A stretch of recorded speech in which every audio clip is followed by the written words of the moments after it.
Salam sejahtera untuk kita sekalian, Shalom. Ya, pagi hari ini kita akan bersama-sama masih membahas tentang menjadi serupa dengan Yesus. Dan pada pokok besar pertama, saya memberi pemahaman-pemahaman tentang landasan dasar mengapa kita harus menjadi serupa dengan Yesus.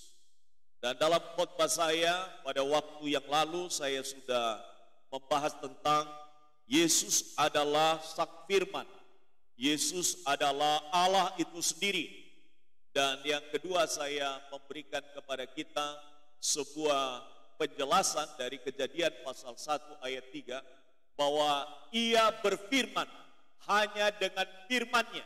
Dan saya mencontohkan dengan mengatakan jadilah terang, maka terang itu jadi. Dan sesungguhnya Dia adalah terang itu sendiri. Nah, hari ini saya akan berbicara tentang pokok kedua yang penting tentang landasan dasar mengapa kita harus menjadi serupa dengan Yesus. Yaitu bahwa Yesus telah dinubuatkan di dalam Alkitab. Dan mari kita baca bersama-sama firman Tuhan yang terdapat di dalam Yesaya pasal 9. Yesaya pasalnya yang ke-9.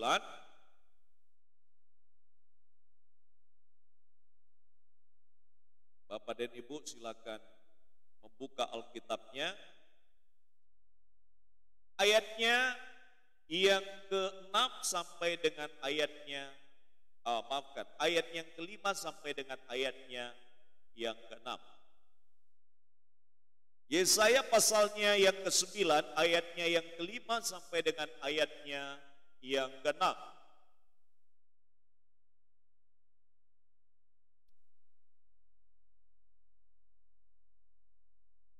Baik, Bapak dan Ibu kita baca bersama-sama 1, 2, 3.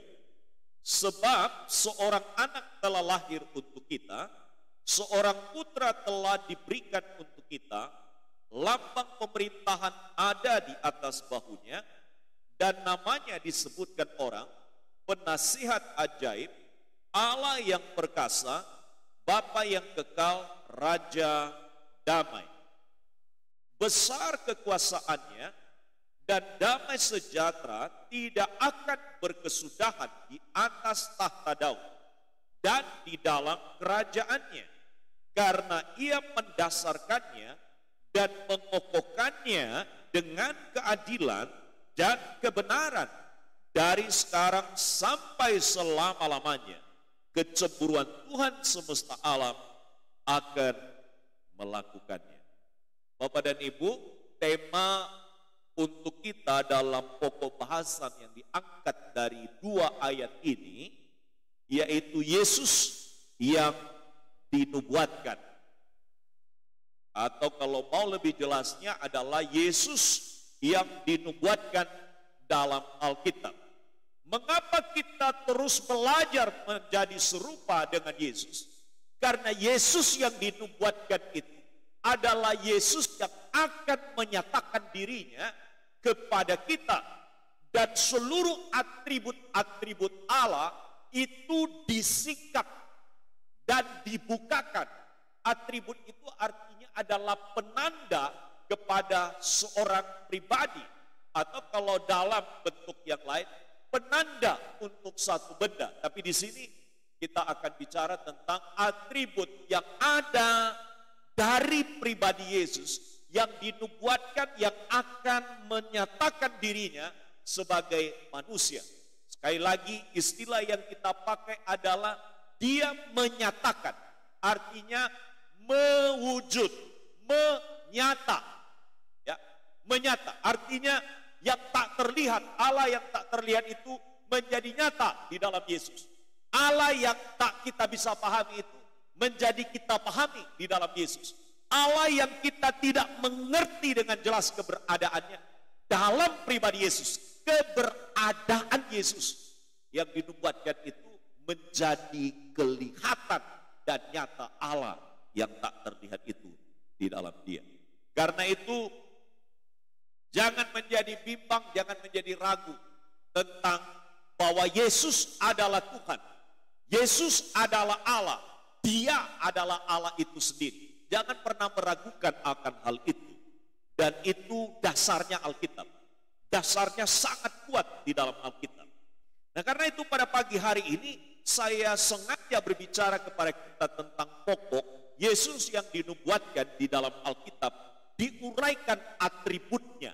Diuraikan tentang penanda pada Yesus itu yang menunjukkan bahwa dia bukan saja biasa, tapi menunjukkan atribut atau penanda-penanda pada dirinya itu ada pada diri Allah sendiri. Nah, Bapak dan Ibu sekalian, mari kita lihat penanda atau tanda menjadi penjelas tentang Yesus yang dinubuatkan yang adalah Tuhan adanya. Yang pertama, dikatakan di dalam ayat itu bahwa lambang pemerintahan Allah ada di atas bahu Yesus. Itu seperti memberi kepada kita gambaran tanda kepangkatan. Lambang pemerintahan ada di atas bahunya. Itu berarti bahwa lambang pemerintahan Allah itu adalah pemerintahan baik di sorga maupun di bumi itu ada di atas Yesus.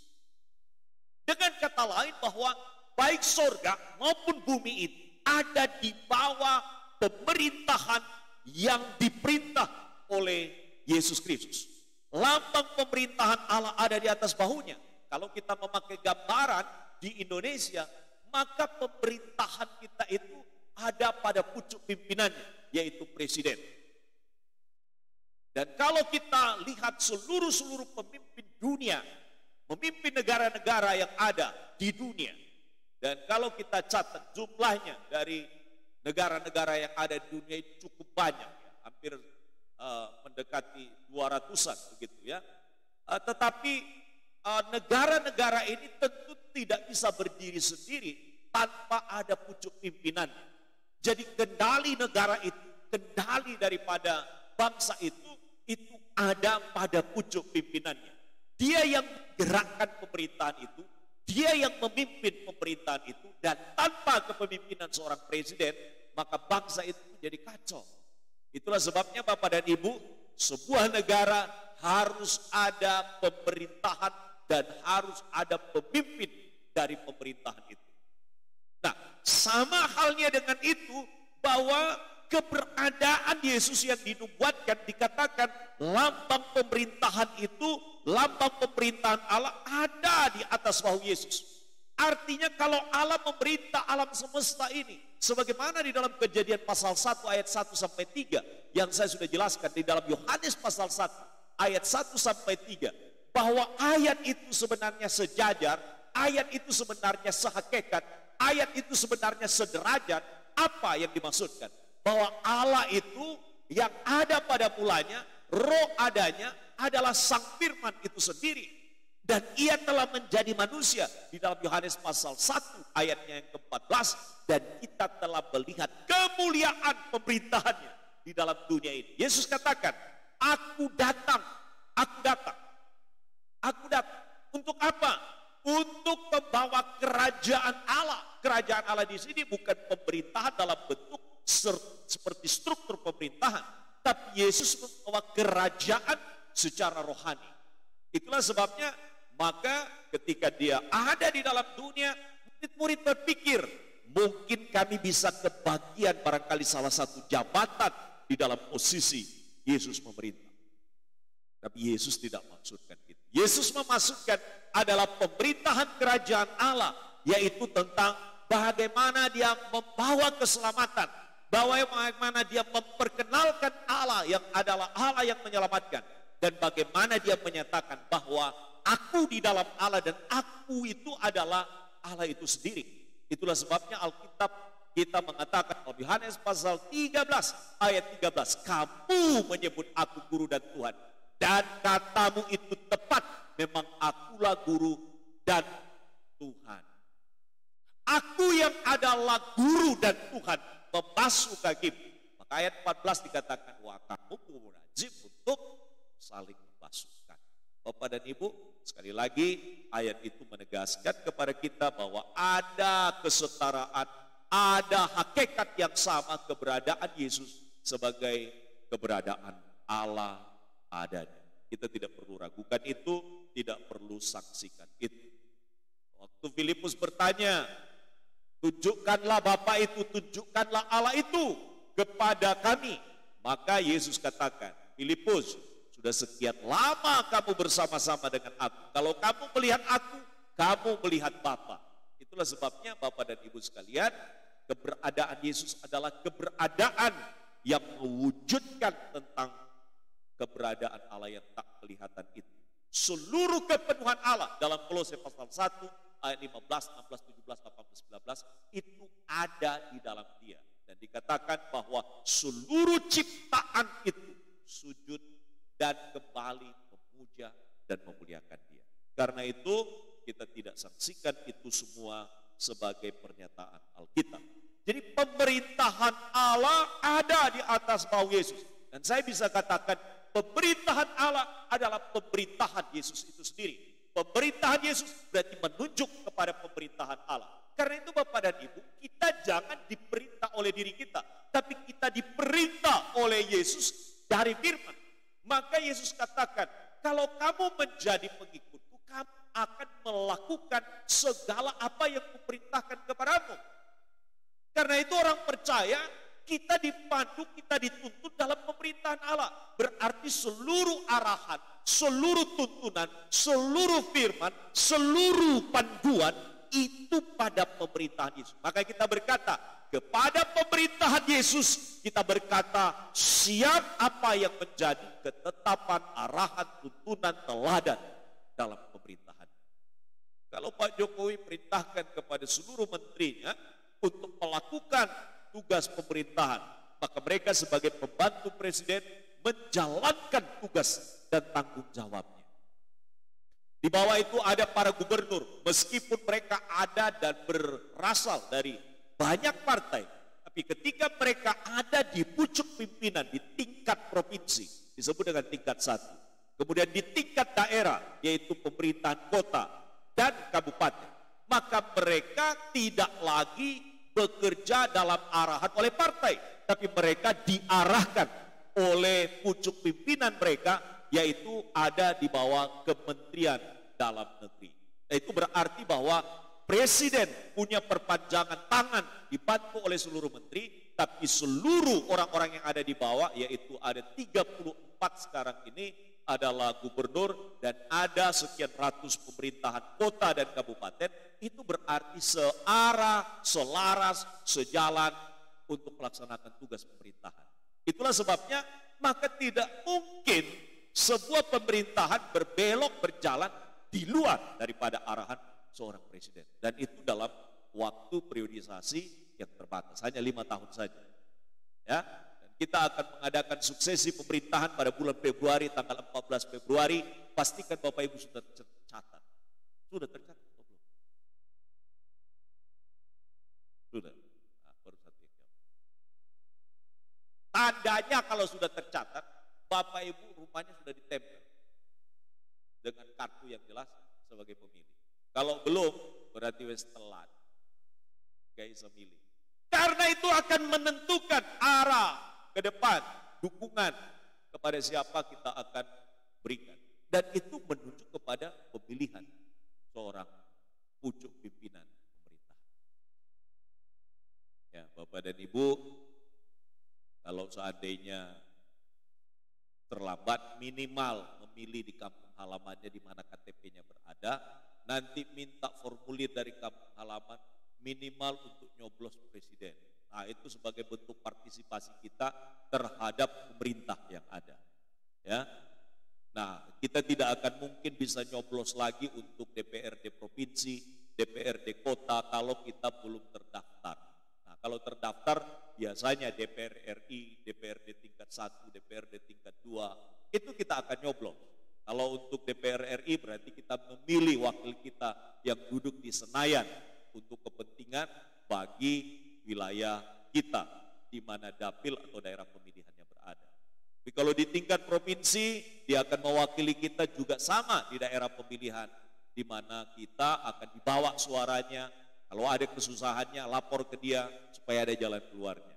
Ya, kalau di tingkat kota, kalau kita di wilayah kecamatan, ada 5 wilayah kecamatan, maka dia mewakili kita di kecamatan. Kalau susah rakyatnya di kecamatan, datanglah kepada wakilnya, jangan datang ke yang lain-lain. Karena ia yang kita telah dukung untuk mewakili kita. Nah, itu di dalam pemerintahan Allah. Maka saya katakan, kalau di dalam dunia, kita ada di dalam sebuah garis komunikasi, koordinasi, dan juga di bawah arahan-arahan dari pimpinan-pimpinan, mulai dari yang kecil sampai yang tertinggi, maka kita lebih lagi kepada Tuhan. Nah, karena itu, ngapain kita datang di sini? Saya tanya, mengapa kita datang di sini?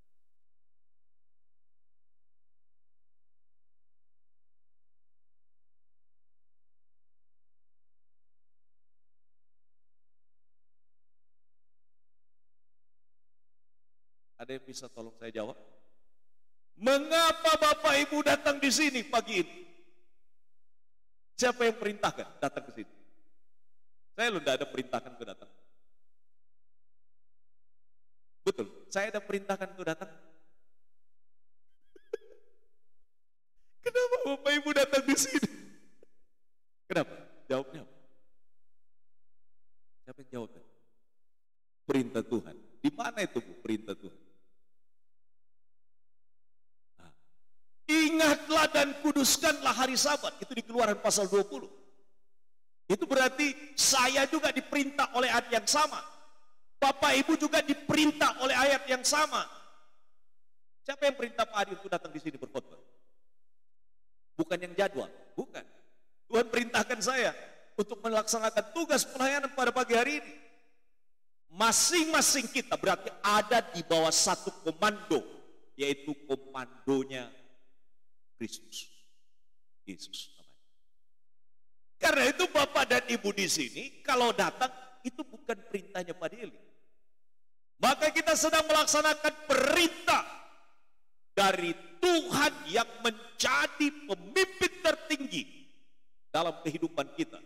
Pemimpin kehidupan pribadi kita, pemimpin tertinggi dari seluruh jagat, alam semesta, surga, dan bumi ini. Nah, karena itu Bapak Ibu, kalau seandainya kita mentaatinya, berarti Bapak Ibu mentaati pemimpin tertinggi kita, yaitu Tuhan. Karena itu orang datang ke gereja mestinya tidak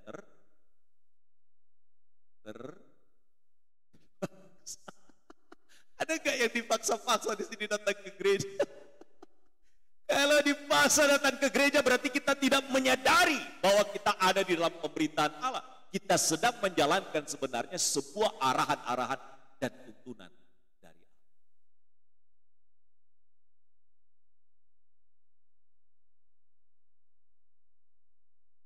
Kalau seluruh jemaat Bukit Harapan hadir,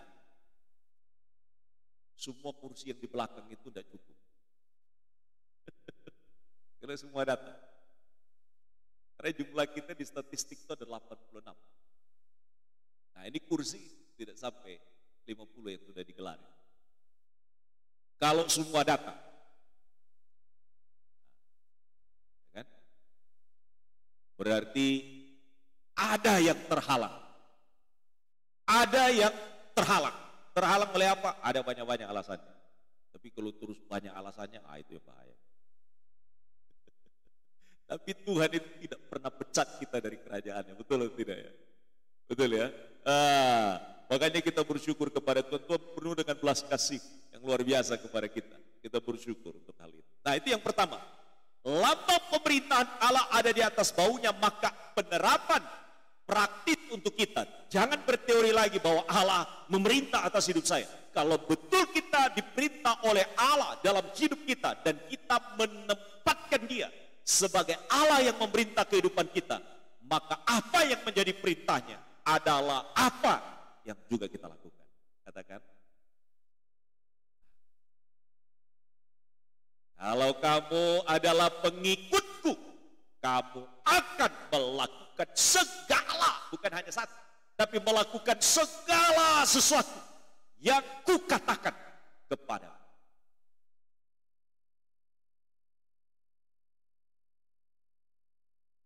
Yang kedua, penanda atau atribut yang kedua yang disebutkan dalam Alkitab, dikatakan Yesus disebut penasehat ajaib. Bukan hanya penasehat, tapi penasihat ajaib. Saya kadang-kadang kalau koreksi skripsi atau tesis mahasiswa, saya tanya kalimat yang begini. Yang benar tulisannya penasehat atau penasihat? Yang mana yang benar? Hah? Jadi kata dasarnya sehat.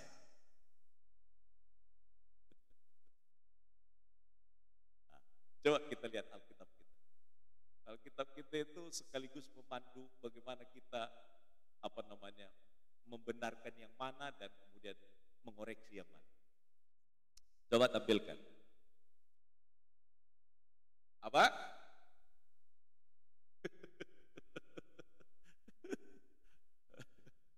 I atau E? Nah, jadi dasarnya adalah itu. Penasihat, bukan penasehat. Kadang-kadang kalimat-kalimat ini kalau di dalam dunia akademik itu kelihatannya kok dicari-cari gitu. Memang begitu. Ya, saudara, penasehat bukan masalah katanya. Penasehat itu artinya memberi kepada kita arahan-arahan, peringatan-peringatan, tuntunan-tuntunan, koreksi-koreksi. Kita perlu, karena kita kadang-kadang salah langkahnya. Kita butuh seorang penasehat. Kadang-kadang kita blank, kita butuh seorang penasehat. Kadang-kadang kita putuskan sesuatu bisa salah, tapi dia memberikan kepada kita pertimbangan-pertimbangan. Dia sebagai penasehat bagi kita. Maka kita kalau kadang-kala mengalami persoalan hidup, datang kepada siapa? Minta nasihat ke siapa? Kita perlu kembali kepada Alkitab kita. Di dalam 2 Timotius pasal 3 ayat 16 dikatakan bahwa segala firman Allah itu bermanfaat untuk mengajar, untuk menyatakan kesalahan, untuk memperbaiki kelakuan, dan untuk mendidik orang dalam kebenaran. Salah satu adalah untuk mengajar kita. Maka kalau kita perlu nasihat, datanglah kepada Allah. Bagaimana dia menasihati kita? Saya tidak bisa berjumpa secara langsung. Firman-firmannya itu menjadi nasihat-nasihat yang sangat ajaib untuk kita. Kita akan butuh penasehat ajaib. Maka kita akan belajar nanti nasihat-nasihat firman Allah di sepanjang Injil Matius, Markus, Lukas, Yohanes yang dibicarakan oleh Yesus ketika dia ada di dalam dunia. Supaya kita ini jangan lebih banyak mendengar nasihat dari dunia ini daripada mendengar nasihat dari firman Allah. Maka apa yang menjadi nasihat yang sering kita terima, itu yang akan mempengaruhi yang akan kita ikuti. Kita kan seringkali, wah ini sudah berpengalaman, saya mau datang kepada dia. Dia kan suhu, di atasnya guru. Dia kan suhu, ya, orang yang sangat hebat. Kalau di dalam dunia akademik, dia adalah guru besar. Guru besar itu juga terbatas. Dia tidak tahu segala-galanya. Dia guru besar di bidangnya. Tidak semua hal dia kuasai. Maka kalau tanya dia yang bukan bidangnya, dia bukan guru besar di situ. Dia guru besar di bidangnya. Karena itu hebatnya Tuhan kita. Dia menjadi penasehat ajaib dari seluruh penasehat yang ada di dalam dunia ini. Presiden itu punya penasehat. Punya penasehat. Sekalipun presiden, dia punya penasehat. Penasehat itu disebut hari ini adalah Watimpres. Ya, Dewan Penasehat Presiden. Mereka ada beberapa orang yang menjadi penasehat. Itu dari kalangan-kalangan orang yang memang dianggap sebagai orang yang bijak. Dianggap untuk menjadi penasehat bagi presiden. Tapi Tuhan tidak butuh penasehat. Dia adalah sumber penasehat itu sendiri. Dan kalau kita kekurangan nasihat, kita datang kepadanya sebagai penasihat. Nah, karena itu Bapak Ibu supaya jangan salah langkah kita, seringlah datang minta nasihat kepada Yesus. Melalui firman-Nya kita dapat nasihat. Pak, kalau Tuhan itu tidak kelihatan, lebih gampang itu datang kepada Pak Deli. Wah, Kalau saya juga dapat inspirasi nasihatnya kan dari Tuhan, sama juga sumber. Cuma kadang-kadang orang itu mau jalan tol kan, mau jalan tol. Kalau seandainya datang kepada Tuhan kan mesti buka Alkitab, mesti harus merenungkan, mesti harus menyediakan waktu. Jadi kalau datang kepada penasihat manusia kan langsung dapat. Jadi, Pak, saya mau datang nih, Pak.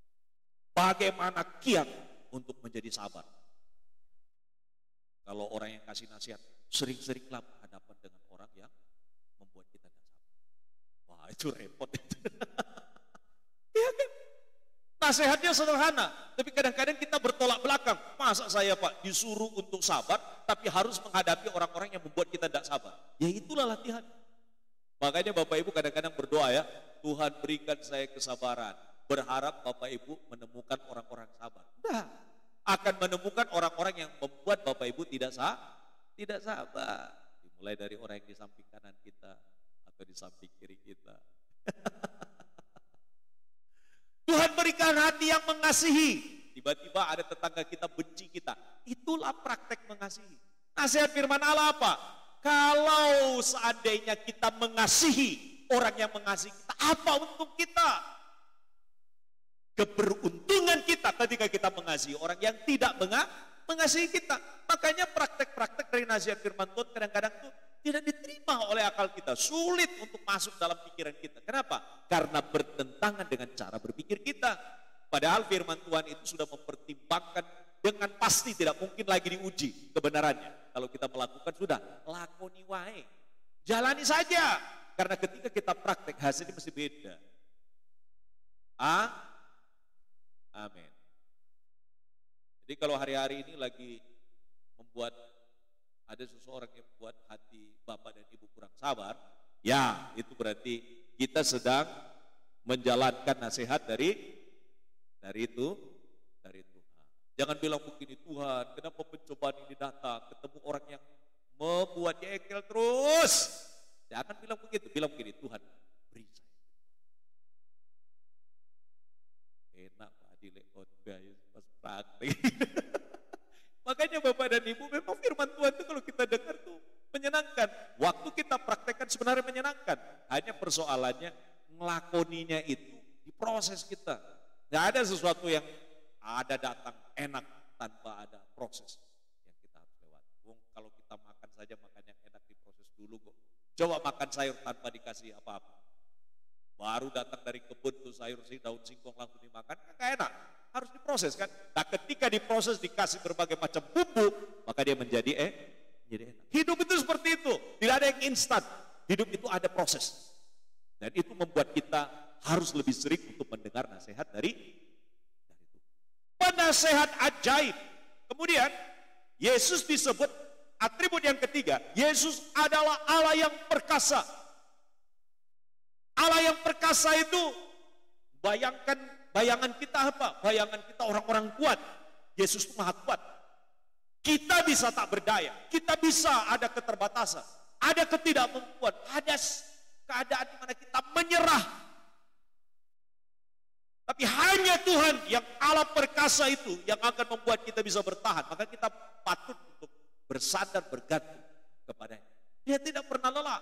Dia tidak pernah lemah. Dia tidak pernah goyah. Sebab dia adalah Allah yang perkasa. Lupa masa Allah yang perkasa itu. Allah yang perkasa masa mati di atas kayu salib. Yang lain-lain kan mengatakan begitu. Justru kematiannya di atas kayu salib adalah kemenangannya. Itu yang orang tidak bisa baca. Kenapa? Karena iblis berupaya untuk menggagalkan upaya Yesus di atas kayu salib. Dengan berbagai macam cara. Karena salib itu adalah lambang daripada kemerdekaan orang-orang percaya. Karena disitulah diselesaikan dosa kita. Dia dinubuatkan untuk menjadi solusi satu-satunya bagi penyelesaian dosa manusia. Maka di atas kayu salib itu, kalau Yesus tidak sampai ke atas kayu salib, masalah dosa kita tidak selesai. Karena dia yang menyelesaikan perdamaian antara kita dengan Allah itu sendiri. Sehingga saudara didamaikan karena Kristus. Allah yang perkasa. Ada yang selalu lelah hari ini, lelah tak berdaya. Banyak faktornya. Ada yang hari ini, saya sudah menyerah.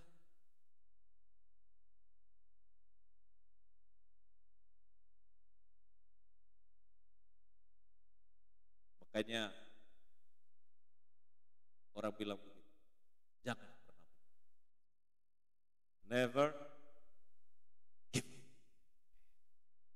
Tapi kadang-kadang kita itu waktu ngalami itu susah untuk move on. Sulit untuk bangkit kadang-kadang. Tapi saya mau meyakinkan kita bahwa kekuatan kita itu pada Allah sendiri. Firman Allah di dalam Roma pasal 1 ayat 16 katakan bahwa Injil itu kekuatan Allah yang menyelamatkan orang yang percaya. Garis bawah ya, underline itu. Memberi kekuatan. Injil itu kekuatan bagi kita. Maka orang yang terima Injil, orang yang terima firman, beroleh kekuatan. Karena firman menunjuk bukan hanya pada kata-kata, tapi firman menunjuk kepada Allah. Maka ketika kita bergantung kepada firman, bergantung kepada Allah, kita tidak akan selamanya ada dalam keadaan lemah, tak berdaya, atau tidak lagi memiliki gairah. Karena itu, saudara yang dikasihi oleh Tuhan, Bapak Ibu sekalian, Yesus adalah Allah yang perkasa. Allah yang perkasa, kita bisa menggantungkan harapan kita kepada pribadi yang perkasa.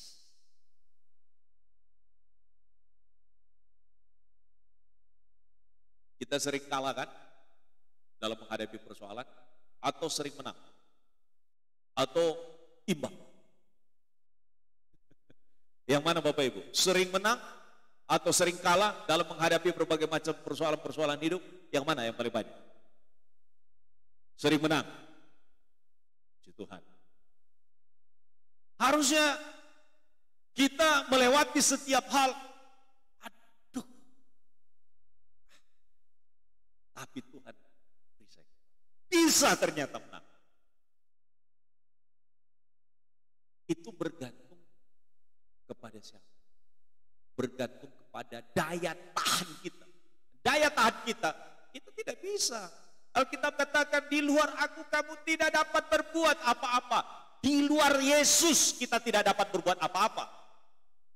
Tapi di dalam Yesus, ketika kita percaya Yesus, ketika kita beriman dan tanpa ragu kepada Yesus, dikatakan kamu pasti bisa berbuat apa-apa. Artinya bisa jalan, bisa melewati. Itu firman Tuhan. Nah, ini bukan teori. Ini kalau dipraktekkan benar terjadi. Jangan pernah ragukan akal itu. Angkatan-angkatan 80-an pasti pernah tahu seorang artis komedian namanya Doyo. Ada yang tahu di sini? Ada ya, angkatan-angkatan tahun 80-an ya. Nah, kalau angkatan-angkatan tahun 2000-an mungkin enggak ingat dengan Doyo. Itu artis komedian. Bapak Ibu tahu Mike Tyson? Angkatan-angkatan tahun sekian, termasuk yang baru-baru juga mungkin tahu. Mike Tyson. Mike Tyson adalah seorang petinju legendaris. Tidak ada yang bisa melawan dia kecuali yang terakhir Holyfield. Dengan cara digigit telinganya. Nah, Bapak Ibu, dia adalah orang yang sangat dikenal sebagai leher beton. Kalau dia tidak butuh 1-2 round, ya kira-kira setengah saja sudah tumbang. Sekian menit saja sudah tumbang lawan-lawan. Jadi dia selalu dianggap sebagai orang yang sangat sulit untuk dikalahkan. Di-KO-kan apalagi. Menang angka saja sudah luar biasa. Apalagi dibikin KO. Nah, saya coba melakukan sebuah upaya menyambungkan antara artis komedian ini dengan Mike Tyson. Andaikan mereka naik di atas ring, Doyo dari sudut biru dan dari sudut merah adalah Mike Tyson. Kira-kira Bapak Ibu membayangkan apa? Bapak Ibu membayangkan apa? Wah, ini dijadikan sebagai apa? Ayam geprek. Tidak butuh lama, satu kali pukulan langsung bukan hanya tumbang, tapi keluar dari arena. Tapi kalau seandainya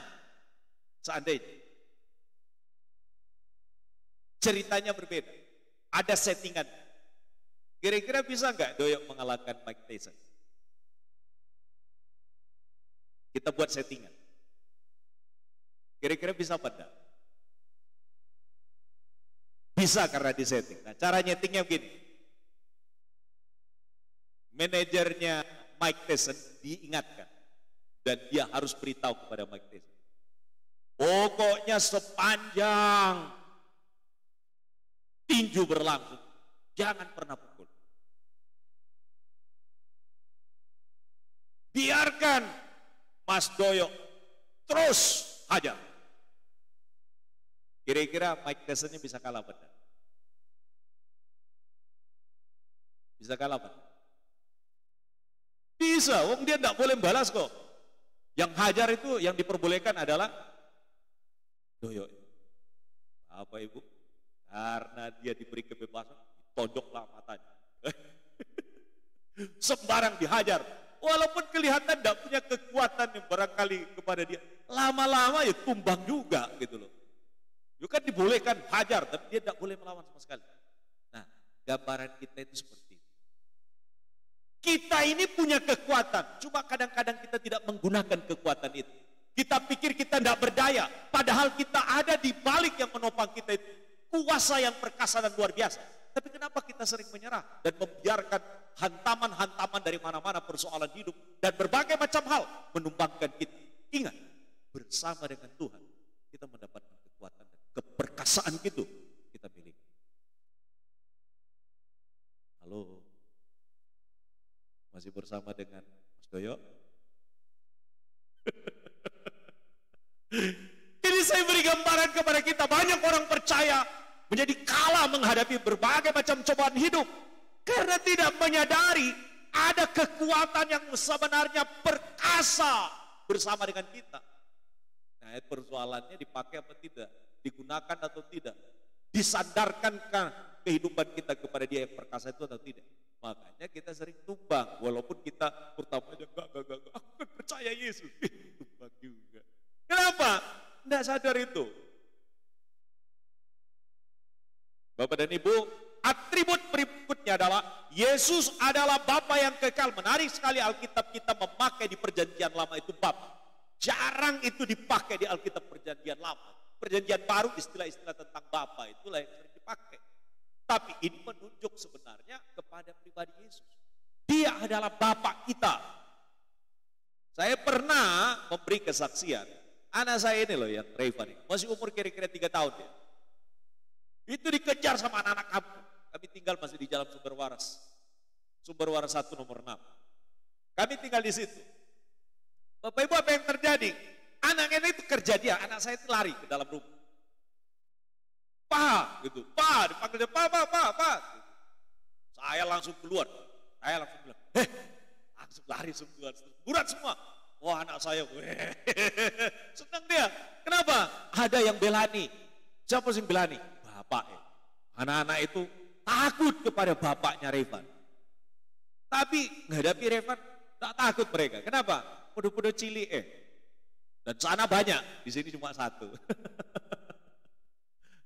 Nah, Bapak dan Ibu sekalian, Bapak kita itu adalah Bapak yang selalu membela kita. Bapa yang menjadi tempat kita mengadu, maka kita berdoa, Bapa kami yang di... Jangan cari Bapa di dunia ini, karena Bapa yang di dunia ini terbatas. Anak-anak datang sering kepada siapa? Kepada orang tuanya kan bilang, Pak, Ma, macam-macam itu, mulai dari Pak, kan begitu. Tapi Tuhan kita, sebutannya adalah Bapa. Itu berarti ada kedekatan. Maka Gus Dur waktu bergurau mengatakan begini, orang Kristen itu adalah orang yang paling bahagia. Kenapa? Karena Tuhannya itu loh dipanggil Bapa. Loh, Bapa itu kan hubungan yang sangat dekat. Yang lain itu panggil Om.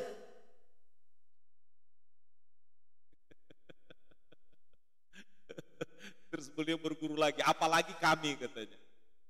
Harus pakai pengeras suara katanya. Itu gurauannya Gus Dur loh ya. Saya tidak mau melecehkan gitu. Enggak ada. Ya, harus dipanggil katanya. Tapi orang Kristen itu orang bahagia.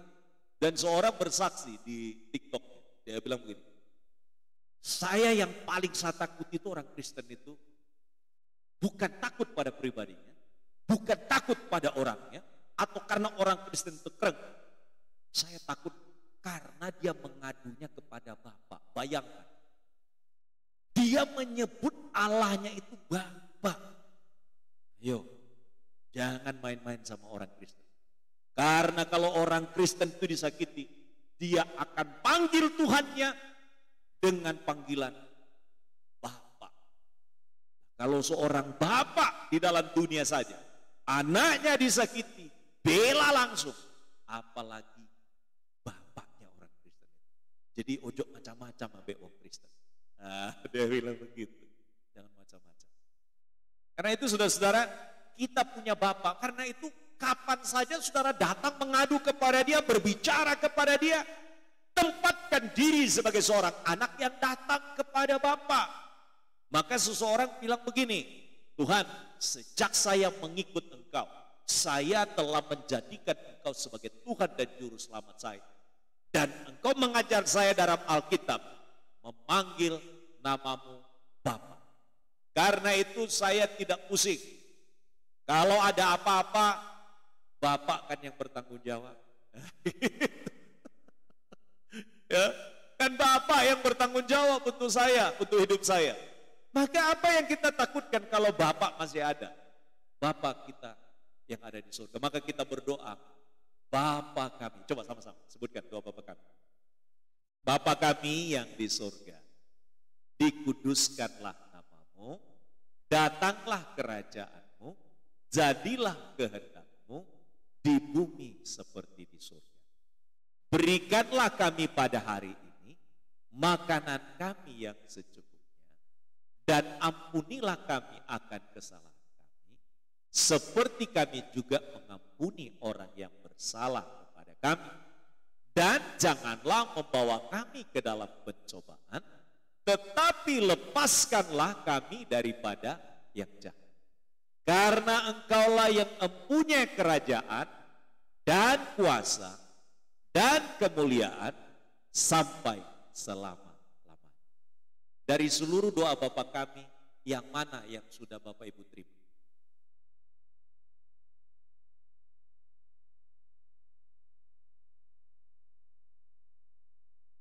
Ayo, kita sering doa Bapa kami loh. Tapi saya tanya, dari doa Bapa kami itu yang mana yang Bapak Ibu sudah terima? Makanan. Makanya jangan makan tura-tura, karena mintanya cukup.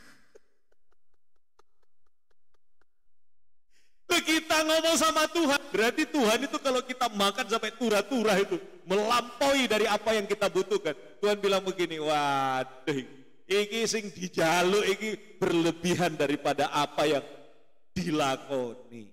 Makanya Bapak Ibu jangan ngersulo gitu ya. Apa itu ngersulo itu Bapak Ibu ya? Jangan bersungut-sungut. Sampai apa? Marah gitu, ngomongnya gitu ya. Tuhan iki masa makan coba nasi putih itu. Nah, Tuhan bilang apa? Berikan, di dalam doa kita, berikanlah kami pada hari ini. Terus masih saja ngeluh. Kenapa? Tuhan besok tidak ada yang dimasak. Loh, Tuhan bilang apa? Berikanlah kami pada hari ini makanan kami yang secukupnya. Artinya jangan mikir besok dulu terlalu abot-abot. Besok ada rezekinya besok. Gak ada loh yang ngaminkan.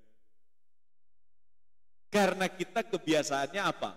Semua sudah tersedia bahkan 1 minggu, bahkan 1 bulan. Padahal doa kita apa? Berikanlah kami pada hari ini makanan kami yang secukupnya. Ayo, jangan ngersulo lagi. Kalau ada makan untuk 1 hari, disyukuri. Tuhan bilang apa? Burung di udara yang biasa lewat di rumah kita dipelihara oleh Tuhan.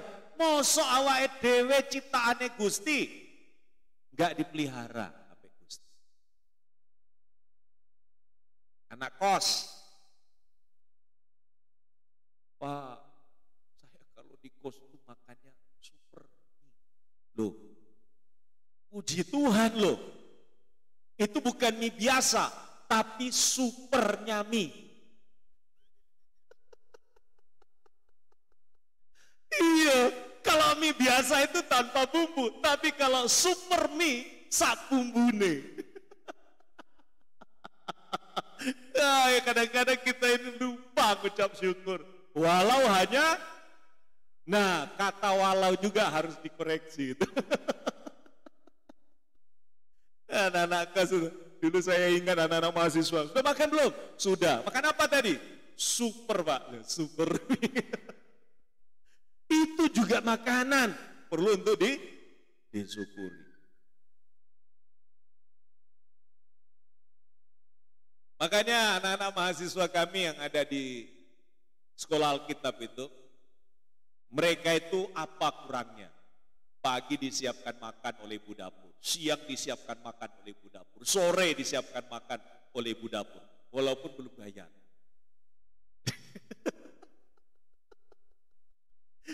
Iyalah, ya, makanya saya kadang-kadang tuh ngingatkan mereka, ojo ngersu-ngersu loh, jangan muring-muring. Lah kamu itu loh, gue setiap hari nggak pernah mikir ada tidak makanan. Pokoknya makan pagi, makan siang, makan sore. Jam 7 pagi, jam 12, jam 6. Tersedia di meja lagi. Dihadangkan. Dihidangkan. Walaupun terbatas menunya. Tapi masih ada yang menyanyi. Ada nyanyian begini. Nyanyinya apa?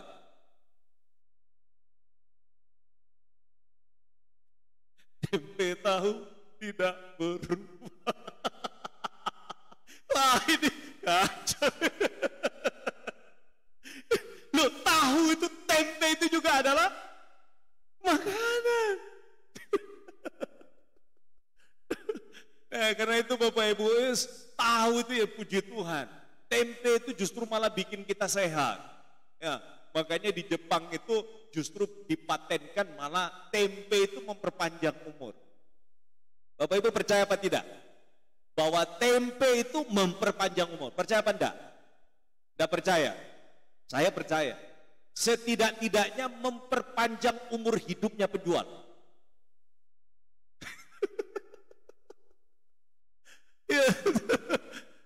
Dia jualan tempenya laris, otomatis kan panjang usianya. Kenapa? Karena laris manis tempenya.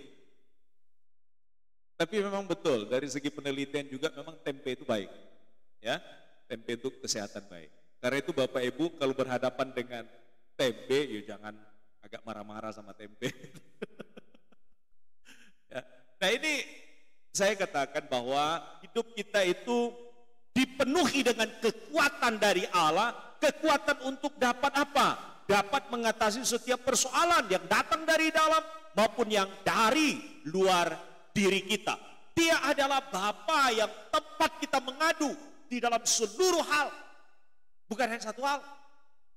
Nyatakanlah kepada Allah permohonanmu.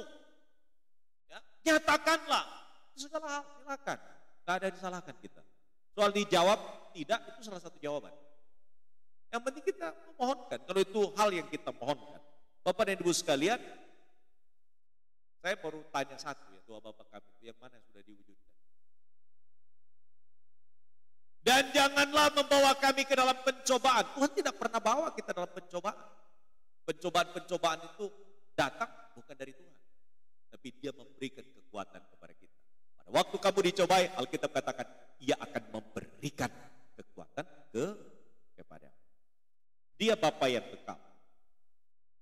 Dia, Alkitab katakan lagi, dia adalah Raja Damai. Dia Raja Damai. Jadi seluruh yang kita cari ada pada apa? Kita akan butuh kedamaian dalam hidup. Dan dia Raja Damai. Dan karena itu Bapak dan Ibu, memiliki Yesus, saudara dan saya, Bapak Ibu sekalian, itu berarti kita memiliki damai. Asalkan Yesus ada itu cukup. Cukup bagi kita. Karena keberadaannya bersama dengan kita, itu akan mendamaikan hati kita. Akan membuat kita bisa rasanya, waduh, wes jalani urip, ada Tuhan itu, wes damai. Ya.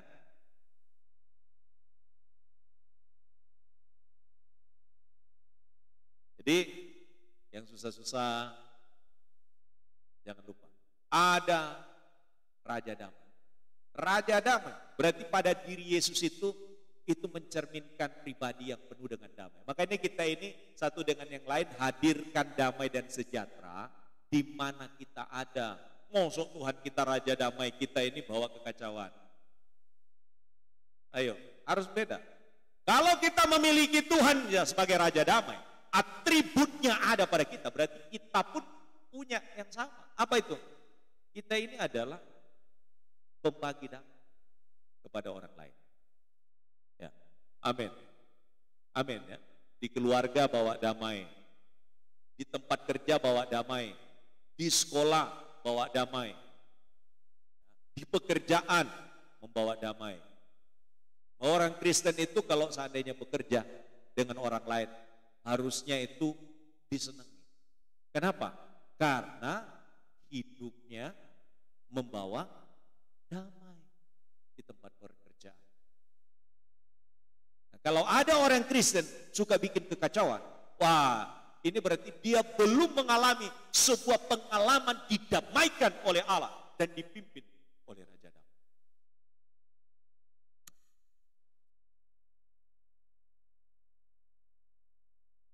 Berikutnya di ayat yang kelima dia katakan kekuasaan Yesus itu besar, bukan kecil. Maka dia adalah penguasa dari kehidupan kita.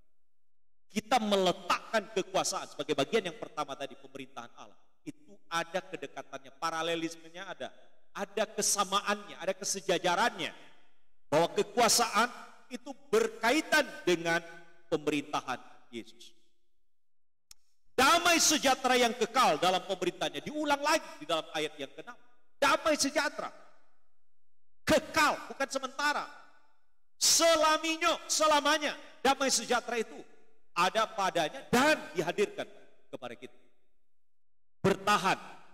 Kemudian dikatakan lagi dua bagian yang terakhir atribut yang ada pada Yesus adalah keadilan Yesus selama-lamanya. Dia adalah Allah yang adil dalam seluruh perlakuan, dalam seluruh tindakannya. Dia adil. Bayangkan itu. Orang yang percaya tidak percaya kepada Yesus sama-sama diberi matahari. Ada dibagi mataharinya, yang untuk orang percaya dikasih matahari jelas. Yang tidak percaya kepada Yesus dikasihkan matahari yang gelap-gelap. Tidak ada. Kita semua dapat matahari yang sama. Hujan pernah dipilah-pilah? Tidak. Diberi hujan yang sama.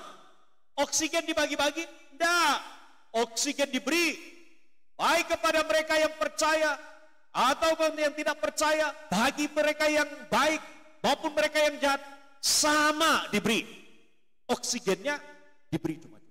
Maka Bapak dan Ibu sekalian, Allah itu adil di dalam segala perbuatan. Nanti keadilan Allah juga bagi orang yang jahat nanti ada waktu. Itulah sebabnya kita juga berlaku hal yang sama. Dalam memperlakukan setiap orang, tidak boleh ada pembeda. Dalam gereja tidak boleh ada membedakan masalah suku, masalah latar belakang, masalah kulit, masalah rambut, masalah mata, dan lain sebagainya. Pak Adi tegaskan di gereja Bukit Harapan tidak ada yang begitu. Kenapa? Semuanya sama. Semuanya kita perlakukan sama.